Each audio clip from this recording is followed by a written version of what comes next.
Biya kamal ka tungnas andaman duni chankot nyak kajan gwasa me men bana raitin bana raika bani yuali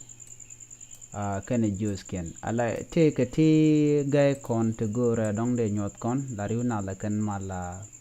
jalar dong cha ka gore je kwala goro dong de kon nyos do badana de kon tungna de kon akwen ka je mu goro bi kwen agwa ne ke loda tega dek bani yuali mi dong cha bani yuali mi cha ka gor tega dek mu de kon gwiten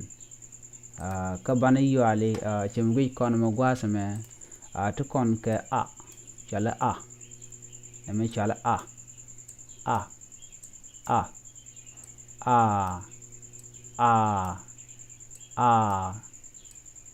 ala jo na ma ka nang ro de lo de nange lo jenya na me chanang na me e mi bo kon ka na me karwa da mi e lo kami ke an daro chikum gi kon lo ka an daro de ka nang de chale na me chale de kon nang dien ken ro de kon kan ka do brana de kon kwen ke je mi chi kon me gor chan mo gor ka rada na mo chale kama ka ro de nang de na me e ko ka ro mi e kel ka rada chim de na me e be kon nyoka ti ko ken chan men moj chan men lar ti ka ro ken ti de ka nang de menang ka na me de na me de janang de ajen do badana gore de kon gwich ke jan gwasa bana de dien bana e kula ngai ke de dan de kon ngai ke je ko gor kono bana kwendien bana e ngai te ke te dong chinware ke gujo dong cha ka de gor ko gwardan cha gor ke ka kuji mo gore de kon nyoga mas ke jen screen ro dien me gwasa me to kon ke jut goro baka lat kono gwa ko dom dong de ko loy dan ko gor kono bane nang jut ni ken bana jangai ala jut karodian nang adana nang ga dor ka je gwasa me to kon ke la kane chen kan dial chen ga bulat ko goro to bana de dien bana jangai mi ci kon kel ngai de kon chu to ko ken de kon ngai ba ne me chale la na me gwasa me chale la ci ko right tinin ala na me kandaro chal ke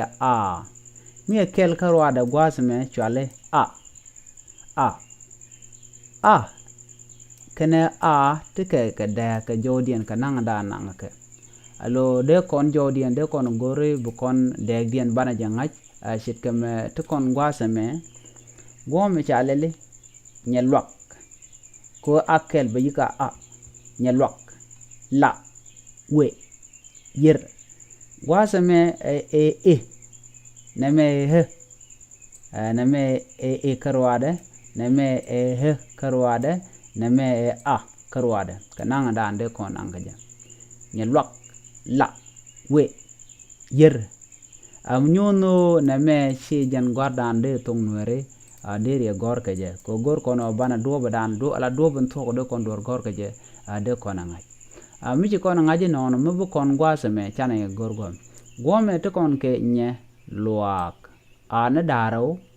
te chalat men jor bo biling nye luak mi cha gor na karwade la ke ke ka amlar kon me ya ka ne me chale luak ngai kon luak chi luak mi cha gor luak ke lana dar la kel ke ana daro ko gono ke an daro ke ka ba chole luak blunu ne me enye luak mi nyok kon ben nyok kamando dien shit kamute ne daro gwata me akel karwada gwaz me che bena na me nyong mo kon nyong na me la gwa me la Mnyuno mugwar ka duor nene ke re baka kel ki ka bayola kel bayiga la mi chan ma kan ma ke a ba chol ma mi a ne dar ma ke a da dien ba chol ma munyo no dir de ko chari bandaro cha kamat ke no khane mat karwad ko dong branu tu cha gore je chan muno ka nap ke ne nas ne me na ke a ke sa nas ne me nas chi nat mi nat ke ana daro nas ana darbu yigitin ala me ejen mandan kulela correct nas nyudo nas me nas ne me nas ala na ke a ke sa ke jen do mo der tok der gor bi kwende bi ngai ke jem wana ke man kwen kona nyok ko gor kono toko to bo kono ngaji mu kwene dor ala kel mi shi ngaj mi do diene mi run bo tya ke ji chebele la mi di de lon ke chebele bom gwasme te kon ke nyaluak la we yer chanen gwasme na daro gwasme kel karwade yer kel karwade dienen gwasme yer allo chelet neme be yiga na daro yer te kon ke a ke ala men ku kon yon go odi cha ken titi banti cha kanang ko na michal a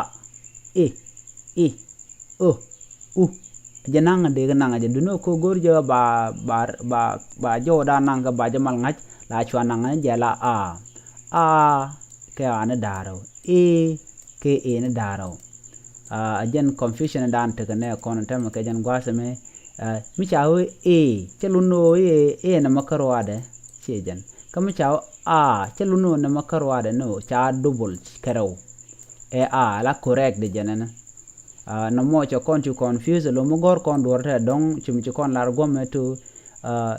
nyeluak la we yer jen lode mi chale nyeluak la we yer dong de kon